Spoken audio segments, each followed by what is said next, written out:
Hello and welcome to the Faith Family Schools podcast with your host Christopher DeSimone.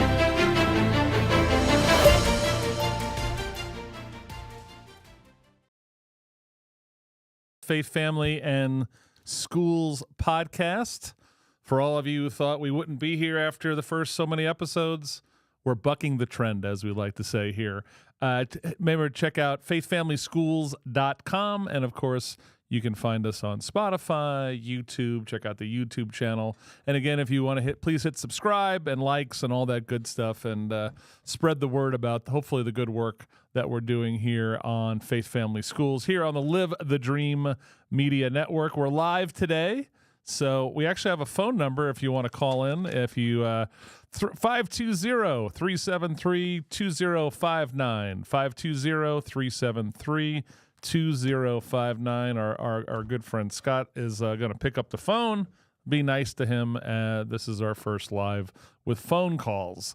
We want to talk about, this is something my friend Doug Martin brought up to me years ago. I do a drive time radio show in Tucson called Wake Up Tucson, and the station we're still on, KVOI, was owned by a group of people that were we were a straight talk radio show, conservative talk, but the rest of the stations were mostly Christian that they owned, and Doug was a former pastor, and so we started talking about a ranking about post-Christian cities or unchurched cities, and there's a group that actually kind of keeps a little bit of a running total of what they call unchurched cities in America. And so when we talk about this the failure in the Faith Family Schools sphere for, we've been talking 50 years, but after talking to our friends Ken and Peter talking about the school side, we could have that discussion might be over 100 years when it comes to public schooling. And so then we haven't talked about geography of this, and there's a geography, and we're going to go through the list of what we call unchurched cities, and then we'll try to fathom maybe why those cities in particular. A lot of you who probably lean a little more conservative, when you listen to the list of the top 10 especially, you'll kind of give the old, that makes sense. There's a few surprises in here, and I think we'll see. I think one of the trends has to do with something I'm a cradle Catholic, and I think it's part of the failure of the Catholic Church in some of these cities on where we're at. So there's a group called Barna, BR, like a barn, but the letter A at the end. And they talk about unchurched. You can go to barna.com to find out more.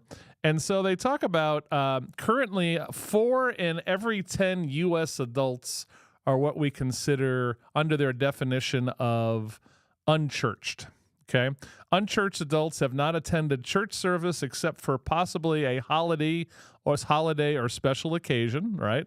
Or as we call them in the church, a Creaster, church Christmas and Easter, at any time within the last 6 months. Churched and unchurched adults are not evenly distributed across the country, right? Because every city has their dynamics and what was the makeup of what kind of churches and how are those churches performing and being relevant to their congregants. So not only do they track what they call churchlessness, but then there is what we call dechurched. And dechurched are those who attended regularly, but those now all of a sudden have not attended for the past 6 months. And then, of course, there's what we call never church. So in relation to, again, think about what we're trying to do on Faith Family Schools and talk about, because this all started from my side from doing a political show, right? And you go, man, why is schooling and why are colleges? Who are these people running these places? And why is Congress is just not, doesn't seem to be. The people who make up Congress or running for president, they're just not the best people out there, right? Like when we talk about Congress, you look at the overall, when they do a approval rating of Congress, right? So they'll say, I don't think an approval rating of Congress has been over 12% in years. But then when you say, oh, how do you think of your congressperson? They could be anywhere between 50 and 80%, some of them, right? So Congress sucks, but my guy or girl's great. Right? That's going to get me into redistricting, but we're not going to do that today. That's a whole other show. Now, So when we talk about why are there these broken people in these positions of power, again, faith, family, schools. So what this really does, what the Barna study does, is really talks about, I want you guys and girls to be aware of the geography of this, right? When my very much smarter tech guys here at Live the Dream Media are putting out content, we're always fascinated and sometimes surprised on what geographic parts of the country are responding to such things, whether it's faith, family, schools, or some of the great work we do on the other parts of the Live the Dream Media Network. So let's talk about this. So among the U.S. general population, this is for 2023, 29% of the U.S. population consider themselves de-churched, which, again, they were going to church regularly and now don't go. Then there's 9% never churched. I feel like 9% never churched almost feels low in relation to my perception of such things. So for a total combination of 38% unchurched. So let's go through the numbers a little bit. So the overall big list of this lists 117 what they call MSAs, and that's a metropolitan statistical area. So here in where we're at, Tucson, this is considered Pima County and probably flows over to a secondary city called Sierra Vista. But so what I want you to think about as I go through these areas, so when I say an area, it's going to mean the metro area around it. So let's go to the bottom of the list, and we're going to do a little compare-contrast. So these are of 117 cities that are considered in relation to their churchlessness, right? So the higher the number, the more unchurched the citizens of that community are. And we haven't even gotten to the point of how many churches, like per a square foot, and that's a whole other thing. But it also matters how many people are going to a church, because you could have a church that has 20 people going to it compared to one church that could have 2,000 going to it. So here we go. Augusta, Georgia, Chattanooga, Greenville, Asheville, North Carolina, metro area, Nashville, Shreveport, Huntsville, Baton Rouge, Montgomery, Alabama, Wichita, Kansas, Greensboro, North Carolina, Birmingham, Alabama, Charlotte, North Carolina. So, as you can see, I think the trend there is Bible Belt, right? And you have a group where a lot of churches, especially kind of the more Protestant churches, are dominant and have strong traditional family attendance. And so, I mean, think about that. 9 of the 10 in the more churched were Bible Belt. Okay?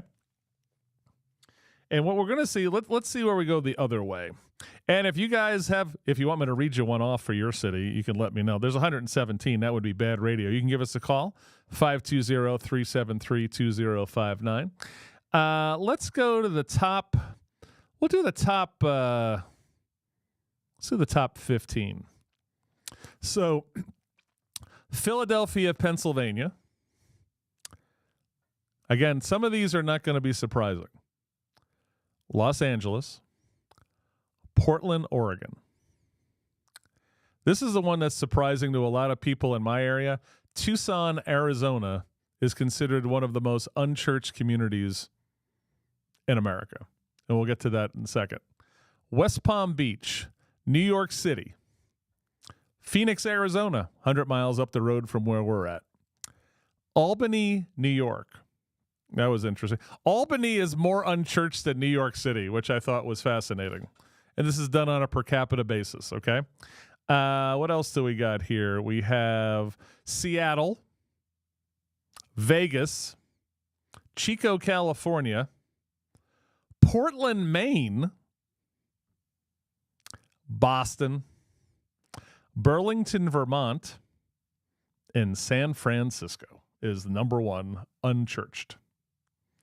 So kind of say, like, why, how does this happen? Why this trend? What are we seeing in those?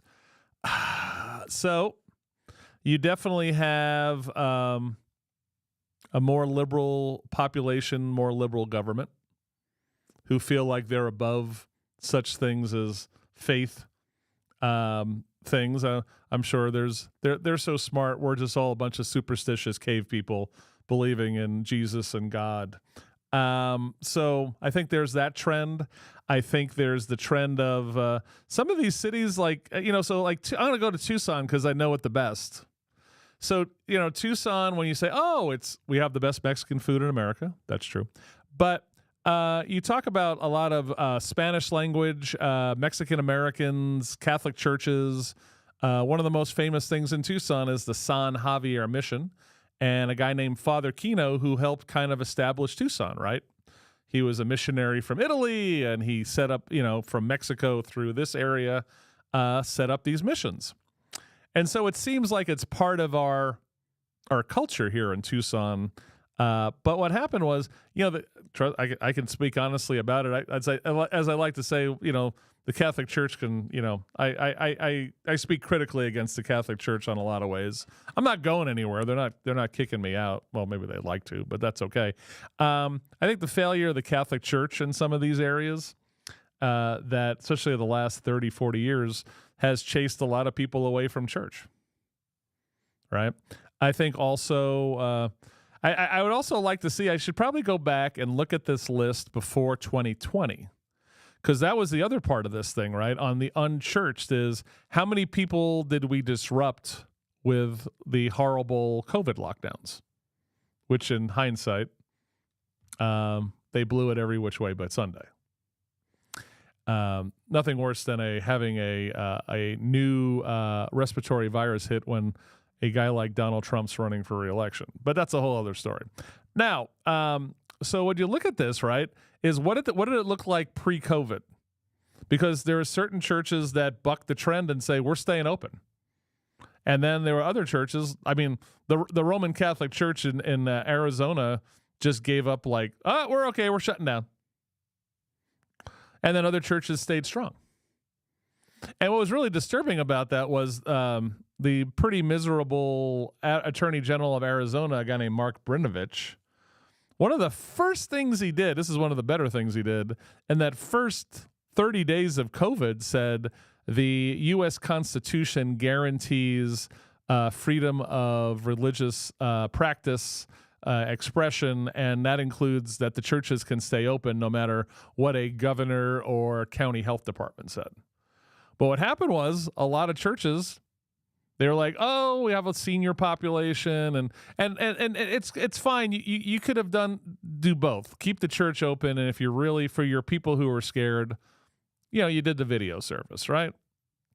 I have a friend of mine who's a Catholic priest here in Tucson, and the Catholic Church in Tucson just gave up. Close them down. We're only going video. That's it. And he did not buy into that. So he was still saying Mass on a Sunday. He did the social distancing. He was giving out communion in the parking lot towards the end of Mass. And I remember having lunch with him, and I remember him, we do this on video now. When I tell the story on radio, it's not as good. We're having lunch together, and he goes, "Hey, Chris, I'm feeling a little weird here." And I go, "What are you feeling weird about?" And he looked around like I don't know if there was like Vatican spies somewhere, and he goes, "I'm still saying Mass." I said, "Well, that's good, man. That's awesome." He goes, "I'm a little worried about the Diocese of Tucson." I go, "Why?" He goes, "They're going to see my air conditioning bills might be a little higher, and I'm worried they're going to know I'm saying Mass." And I go, You sound like a priest running a underground Catholic church in Beijing." But he was talking about his own management. And what I remember, and to this day, I have families with teenage kids who parents stopped going to Mass and they weren't watching on TV, and they still haven't gone back to church. The Mormon Church was really bad on the shutdown too. And then other churches in between of all of that, they all had their thing. So, of course, killing all of that tradition, of all of that cultural habit of going to church on a Sunday was broken. And the same Catholic priest I'm talking about, his big fear is he sees that the population of who's sitting in the pews now, if he thought it was old 4 years ago, he thinks the average age of the people sitting in his pews is 9 to 10 years older. So he's really scared that what does that look like in 10 years? And again, it's on the church to be relevant, right? And to bring more people closer to God. But so what have we learned from our unchurched list, right? Now, here's the other thing. Most of these cities that we're talking about on the unchurched are municipal messes, right? This does contribute, right? Having mom, dad, 2.5 kids living in a house who believe in something greater than themselves and a divinity. I don't care if you're Christian, Jewish, Buddhist, Muslim, having a faith as part of that adds to a stable and positively living society in your city. I'll take that. I'll have that argument with anybody. So look at this, right? So San Francisco, what is San Francisco known for right now, right? It's known for needles and human defecation in the city, miserable drug use, and all of these things going on in the streets of in San Francisco, and they're the most unchurched. Then you look at, Portland, Oregon's in the top 15. L.A., Philly, these places are a mess. I'm in Tucson, Arizona. We're a mess. We are overrun with druggies. We have elected officials who hate cops. There are elected officials who advocate for a wide open border, and then they go, "Oh, why is there so much fentanyl and meth running through the streets of Tucson?" Well, it's the ultimate in compartmentalization, right? I'm for the open border, but on the other side, I can't believe that there's all this fentanyl running through my neighborhoods. So think about this, right? L.A., Portland, Philly, New York City. Now, the Phoenix area itself is very nice, but the city of Phoenix is a mess. They had this thing called the Zone where they let the homeless druggies take over a square block. I mean, all sorts of depravity was going on there. Seattle, they had the Chop Zone, if you remember that, during 2020. Vegas has fallen apart, other than the night parts where you go to a football game or go to the Strip. Chico, California is not that great. Portland or Maine is amazing on this. And then Burlington. So I assume, Portland and Burlington, you just have lefty New Englanders there. But a majority of the lists in the top 15 are municipal messes, right? And then you look at some of the activism going on in these schools with pronouns, drag shows, all of these things that we talk about. Well, I'm going to make the argument that the churchlessness levels are so high in these areas. Is what's your moral compass? Is your moral compass what your professor at your university that you now have $117,000 in student loans that you don't want to pay? Is that your moral compass? Because what I see, right, is some of these kids kind of went in with a moral. We've had this discussion with Father Matt from Northern Arizona University, right, at the Newman Center, right? They go in so weak that they get obliterated by the intelligentsia of a university, their faith. Some of them get stronger if they plug into the right place, but they're getting obliterated by. So what do we got? I have liberals and even more importantly, just clueless individuals. They're not even liberals; they're just clueless, right? Who their faith was never there or was there and was obliterated by whatever happened to them in education. So I think the other part of this is, right, you say, hey, I'd like to move. Where do I want to move? And you know something? I think you'll have a better quality of life you can look at public safety. That's always going to be important, right? What's police staffing? What's criminal statistics? All of that stuff. I think looking at a school, the school district's literacy rates, and that's something we've talked about famously on this show, is the literacy rates. Like where I'm at, I have major schools that I have 80% of the kids that can't read at level. So if you're just like, oh, honey, I'd like to move to blank, right? Public safety, criminal stats, literacy of the population, and churchlessness should be part of your matrix to figure this all out. And what it shows, right, is that there's some cities that are getting it right, and I think the other thing is there's some churches are getting it more right than others, right? And so and I think that's a part of our discussion over the next so many episodes has to be is what are those churches doing better to bring people closer to God and make it relevant in their lives? And it's something that if you're it always killed me in the Catholic Church. My brother and I would have this discussion, and he'll be on. We're going to drop that episode soon with Brother Joe. And he was in the seminary for early years of his life, very active in the church, never became a priest or got ordained. But we've had this discussion is what percentage of Catholic priests in the Diocese of Tucson are sleepwalking? Right? I mean, you got the gospel of Christ and you're not excited about it. You're just sleepwalking through it, right? And for me personally, I won't speak for Joe. I'd say at least 60 to 70% of Catholic priests are sleepwalking on the gospel of Christ, right?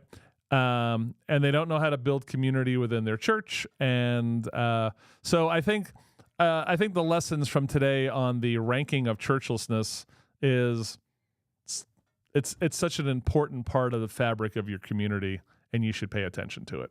So anyway, that's my rant on churchlessness. If you're in that top 10, well, I'm going to start with 12 because Tucson's in it.